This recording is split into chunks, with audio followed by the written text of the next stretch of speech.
my beautiful people. So I just got out of the movie theater and I just saw Disney's latest live-action remake, The Little Mermaid. Now, what are my thoughts on the film? Well then. I don't fucking know, man. That was wasn't terrible. Was not a terrible film. It was very much so okay. It was a very okay movie.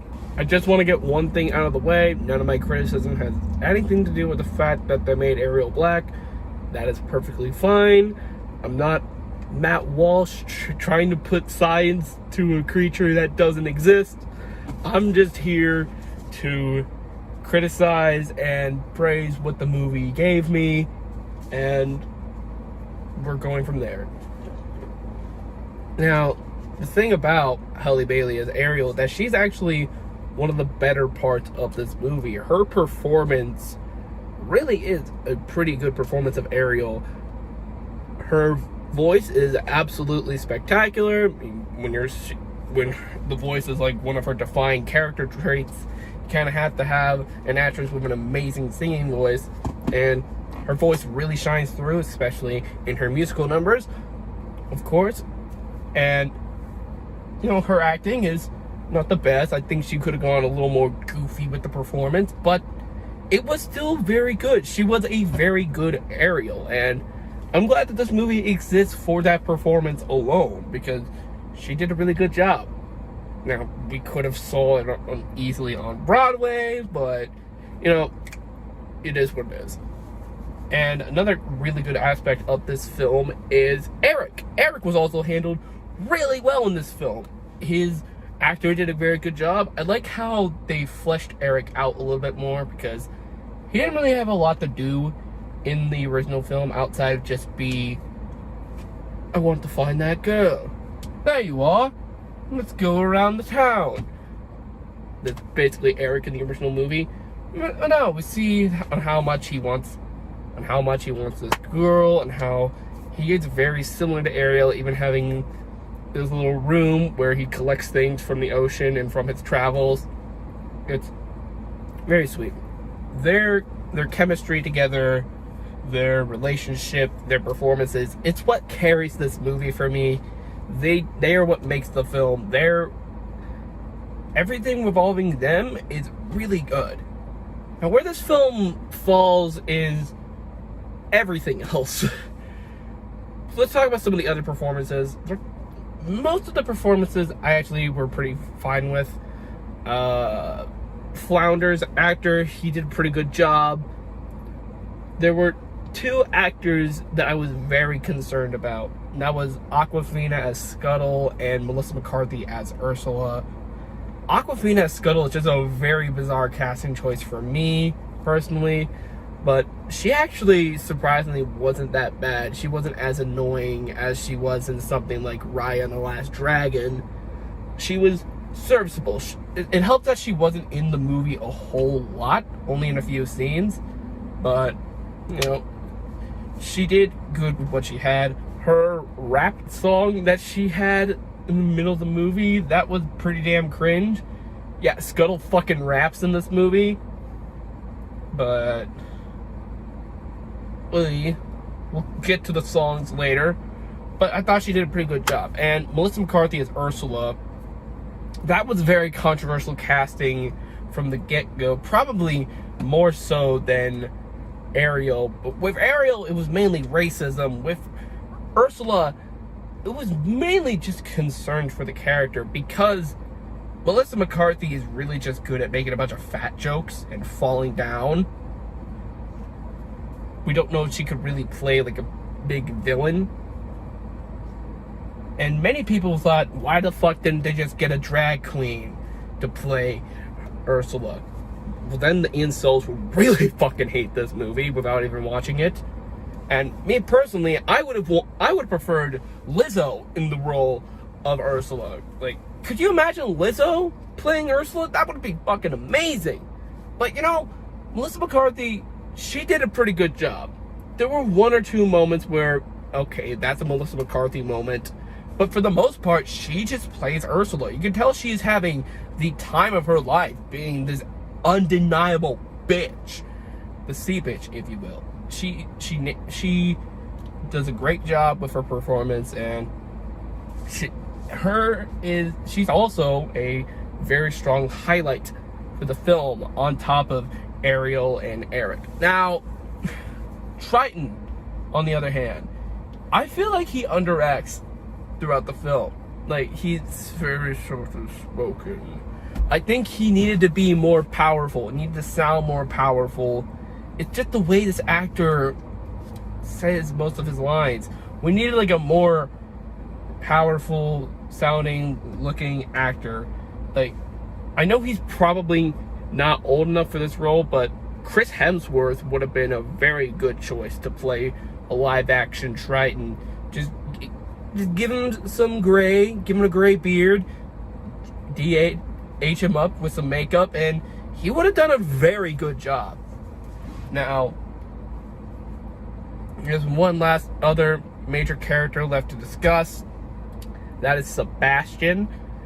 David Diggs voices Sebastian, who is most known for playing Lafayette and Thomas Jefferson in the original Broadway production of Hamilton. Has been doing a lot of work recently in film and television, and he voices Sebastian in this remake. When I first heard about the casting of him as Sebastian, it was like a little odd, but I could see that working. I think what really bugs me about David Diggs as Sebastian is that he attempts to do the Jamaican accent. He doesn't do a good Jamaican accent. His accent's not very good. David Diggs does a lot of very good things. Accents is not one of them. Well, he did do a good French accent, but not a very good accent in terms of a Jamaican. It's funny because there are some other actors in this movie who do have Jamaican accents, or they pull off good Jamaican accents. I don't know if they're actually Jamaican, but you're wondering, like, why the fuck didn't one of those guys voice Sebastian? They sound way more like the character. That's much better Jamaican accent. Probably because they actually are Jamaican. But no, it's just that the performance itself is okay, but it would have been a lot better if he didn't try to do the accent. But the accent is a very defining trait of Sebastian, so it'd be weird if he didn't do it. So you're kind of lost either way. Alright, so the visuals of the film. Oh my god! Okay, here's the thing. The actual effects, the actual computer graphics and the effects, they're not bad. They're serviceable. I've definitely seen better. I'm pretty sure Disney's done better like 20, 15 years ago with the Pirates movies. But for the film we've gotten, it's actually not that bad. However, where the effects truly do go is with the goddamn fish designs.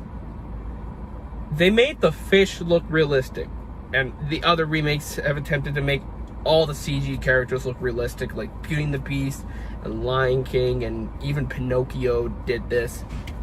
And every attempt, it just looked awful. It just looked really freaking bad. It was with Beauty and the Beast, they just had really ugly faces. The faces were just terrible, or they weren't even there in the case of the wardrobe. With the Lion King, the characters didn't emote at all. They just had blank faces for the entire movie. Except for Timon and Pumbaa, they did emote, but Pumbaa was a real warthog, so he was disgusting. And with Pinocchio, the CG characters were fine for the most part. I mean, Honest John and Gideon were realistic fox and cat, but they had to look pretty alright. But they made Jiminy Cricket, rather than sticking to the design from the original movie, They tried to make it a hybrid of that and an actual cricket, and it just looked terrible. And Pinocchio just looked like shit in CGI. And also, and with this film, I remember when Sebastian's design got leaked, and the entire internet thought it looked like shit. And they're right, it looks completely like shit. They didn't even make him a crab that can breathe underwater. And he spends half the movie underwater, talking. But hey, if this movie can't get the right species of crab, I doubt that they would know that a fucking bird can't breathe underwater. Yeah. There's a scene in the beginning of the movie, Scuttle's introduction scene. She's having a conversation with Ariel and Flounder underwater. This movie seriously thinks that a bird can breathe underwater. Fuck the complaint, fuck the criticisms that a black woman being a mermaid wouldn't be scientifically accurate because she'd be underwater the whole time. Where the fuck are the criticisms on how a bird can't fucking breathe underwater? Like, nobody working on this movie was like, hey, birds don't actually breathe underwater, right? Like, she's having a full conversation with Ariel and Flounder underwater. Like, that's not how fucking birds work. God. Like, I know it's very small, very slight thing that most people will forget about, but oh my God. But it's such a well-known fact. Birds don't breathe underwater. That you'd think someone would know that. Or did they just not care that much? Fuck, I didn't even talk about what they did to Flounder. They made Flounder look like a real fish. And yeah, he doesn't emote at all. I mean, Sebastian at least emotes. He at least has emotion throughout some of the film. Flounder just has the same expression for the entire movie. The reason they designed Flounder the way they did in the movie is so he could have emotion and expression. He could react. He could get scared. He could get sad. He could be happy. But no. In this remake, Flounder just this the entire time. Looked like he just shit his pants. Scuttle looked alright though. Scuttle actually didn't look that bad. Because kind of hard to fuck up a bird. Well, he did fuck up the bird in a way they think birds can breathe underwater. I'm sorry. Speaking of water, let's talk about some of the songs. Now,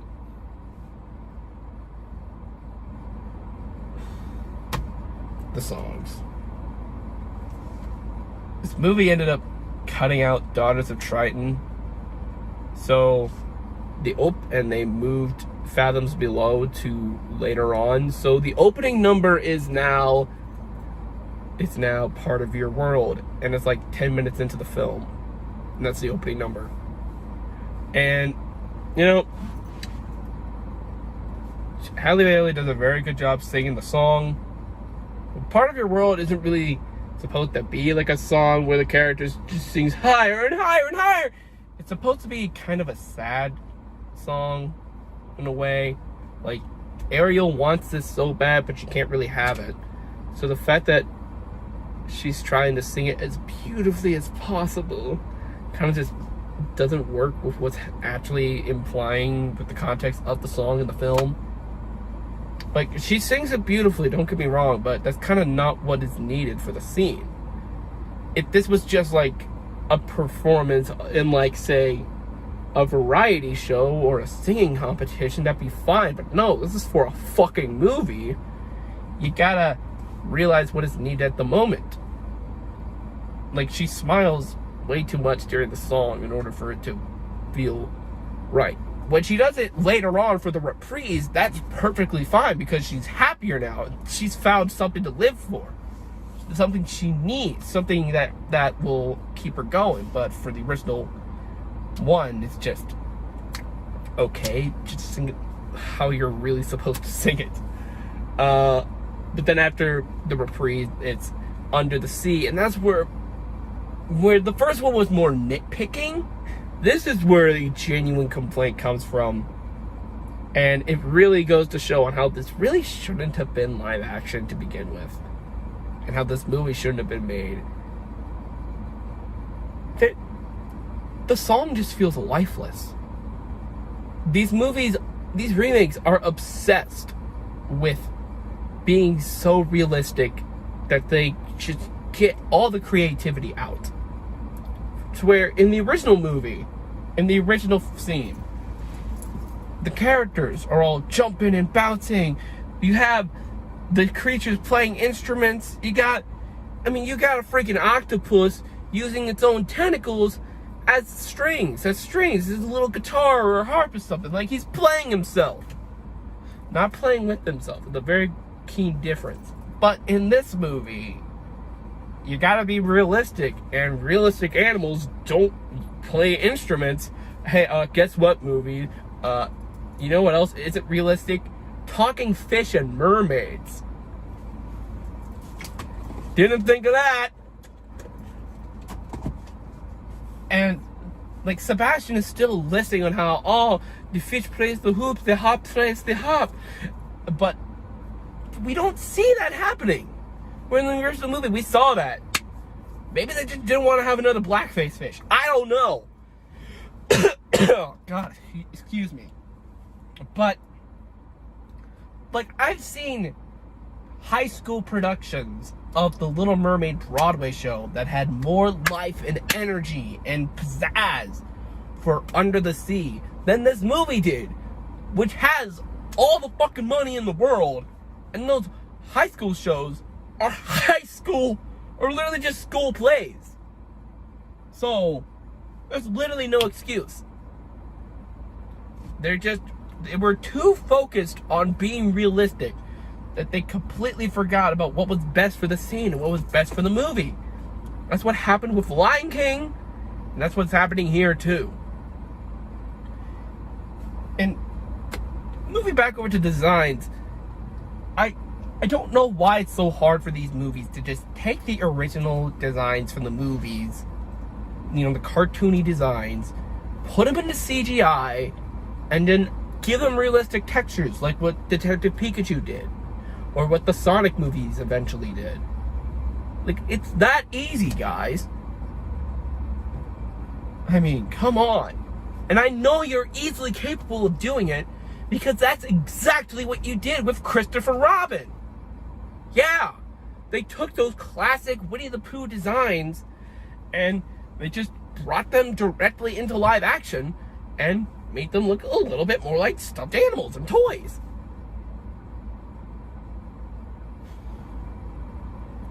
And besides, fish are such ugly creatures. They are some of the ugliest animals on the planet. So having an entire movie with realistic fish as your main characters, no one's gonna like that at all. That's why in, say, SpongeBob, realistic fish is only really shown as a joke, as like a joke to see, oh, this is fucking disgusting, this is ugly. Not here. There's they think that's good stuff. That's good. That deserves to be on the big screen.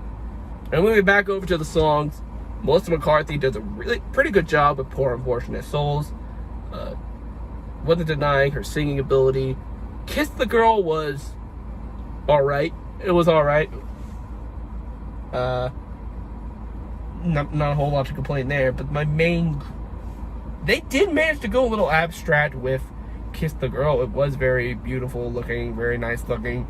Don't know why they weren't able to do that with Under the Sea. Oh well. And now we have the original songs. So, on top of having the classic songs by Howard Ashman and Alan Menken, It has new songs by Lin-Manuel Miranda, who also did In the Heights, Hamilton, and Disney's own Moana and Encanto. These songs suck. I am having a very hard time trying to remember these songs. These songs, like, I can't name you. There's a new ballad for Eric. It's okay.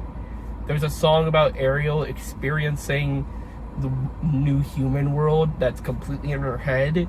It's fine. And there's an additional reprise of Part of Your World on top of the other one. Alright. And they ended up cutting the one at the end, so the movie has no closing number now. And also, as I mentioned before, there's that rap with Scuttle, which is one of the cringiest things I've ever seen in these remakes. And what makes it worse is that with all these additional songs, they didn't need to write new songs. They didn't need to hire an additional songwriter, Lin-Manuel Miranda, to write new songs, because they already had songs they could have used in the Broadway show. You could have had, like a ballad for Eric, a song about Ariel experiencing the human world that's completely in her head, a Scuttle song. All of these were in the Broadway show. And not to mention, it had additional songs like say, Daddy's Little Angel or She's in Love. But for whatever fucking reason, these remakes refuse to acknowledge the Broadway shows, outside of having instrumental tracks from the original songs in the shows just be in the background. Like, yeah, we know these songs exist, but we're not gonna fucking use them because, you know what? We really want that original song Oscar nomination, even though it only worked once with Evermore from Beauty and the Beast, and that was mainly because they didn't hire an additional writer to make some shitty-ass pop song that doesn't fit anywhere else in the movie. No, it was written for the original film. It was written by Alan Menken and Howard Ashman, and it was genuinely a really good song. So, no wonder it was nominated for the Oscar. It still lost to Coco, though.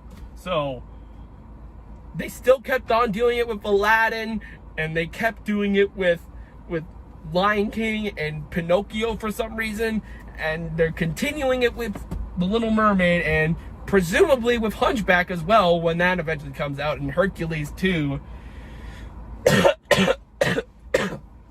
God, this movie's making me sick. Like, people like these songs. People like songs like, say, Me or Home or If I Can't Love Her from the Beauty and the Beast Broadway show. People love Shadowland from The Lion King.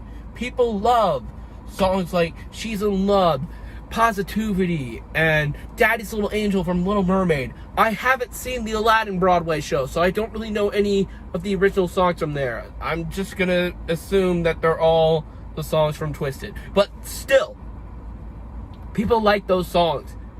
Put them in the goddamn remakes. When you make the Hunchback remake, put in the original songs from the Broadway show. Alright? God.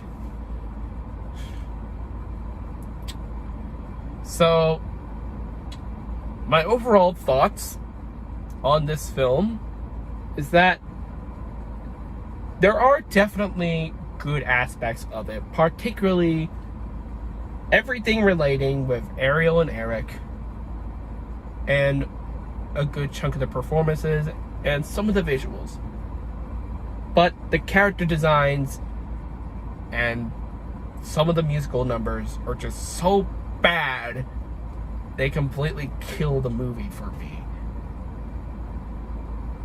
But I want to make something perfectly clear. I don't think this is really a terrible movie.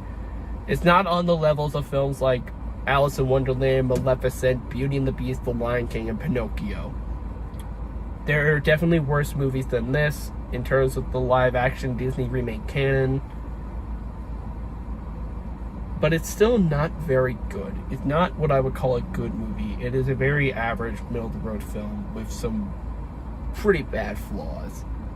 There's definitely good stuff in it, enough for me to look up those scenes on YouTube, enough to listen to Halle Bailey's songs on Spotify. That's about it, really. If I were to rank this among the Renaissance remakes, because ranking all the remakes would be impossible, especially since I haven't seen all of them. At the bottom, I'd put Mulan, then Beauty and the Beast. No, wait. At the bottom, I'd put Mulan, then The Lion King, then Beauty and the Beast, then this movie, then Aladdin. And saying that this is the second best of the Renaissance remakes might sound good, but then again, it's not really saying that much. And Aladdin is more of a guilty pleasure for me personally. Like, I admit that's not a very good movie either, but damn it, it's fun. This movie just isn't fun. It feels lifeless. You know, it has very good elements in it, but for the most part, it's just bland, soulless remake. Like the grand majority of these, when they're not fucking awful or genuinely good, like some of them. Like I genuinely liked Cruella, Christopher Robin, and The Jungle Book, and Cinderella was close. Cinderella was very close. Cinderella and Dumbo were close for me. I did think those were good movies, but not in the way that I liked those other three. This movie, you're gonna forget about it in a few months, like people do with all these movies. This is gonna make a lot of money, and then everyone's gonna forget about it in a few months because it's not the original movie. It never will be. I'm sure kids will really like this. I'm sure kids will like the fact that I'm sure that a lot of little brown girls like the fact that they have a princess to call their own. They have a mermaid to call their own, but it's not worth anything. So skip this movie, watch the original, don't bother.